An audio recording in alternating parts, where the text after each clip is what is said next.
When I was a kid, I was quite into remote control cars, specifically Tamiya. And yes, I did imagine that I was the little plastic man, his name is Ray Lynch, as I rallied them around and jumped over the tiny jumps that I used to build for them, before inevitably spending 6 hours charging. But the thing is, I was too big, even when I was little. Well, that's more like it. But no, I am not dreaming, and the mushrooms that I had for breakfast were conventional, because this is a real, life-sized Tamiya Wild One, and it's for sale to normal-sized humans. Brilliant, isn't it? Now, it's the latest creation from those purveyors of 75%-ish scale models of electric famous automobiles, the Little Car Company.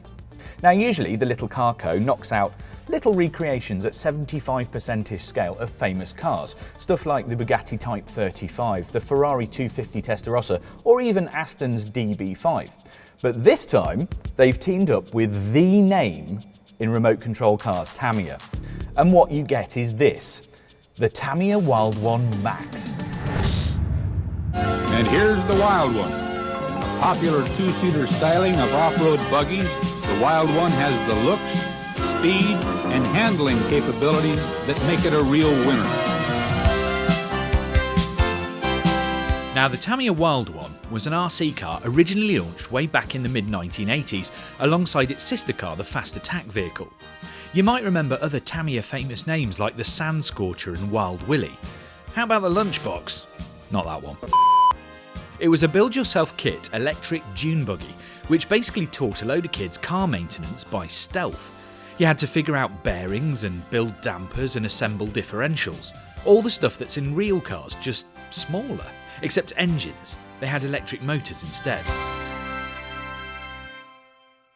But the Little Car Company version is a bit different. They don't let you build it yourself at the moment, which is probably a good thing in my case. So what do you actually get?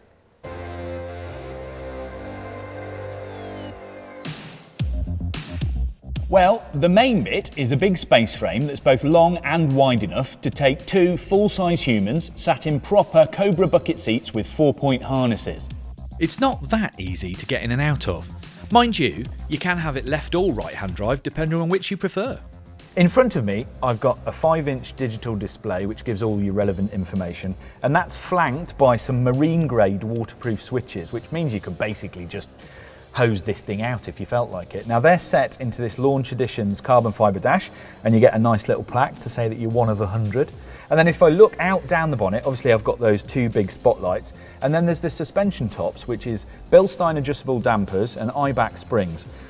It's one of those things that they're in the correct sticky up positions, the same as the remote control car, so it looks good. In fact, this Little Car Company car is a laundry list of really top quality components. Brakes are by Brembo, and then Maxxis do these tyres on 14-inch rims, both front and back. They're called Bighorns, by the way.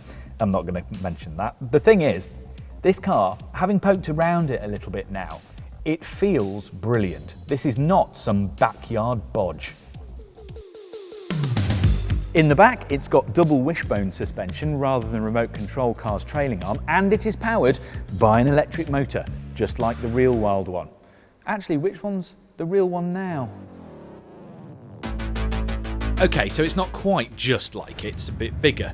There's a 14.4 kilowatt-hour battery made up of 8 swappable battery packs, giving you access to a heady maximum of 38 brake horsepower if you push it, or 20 if you're cruising, which is probably enough when the car only weighs 500 kilograms.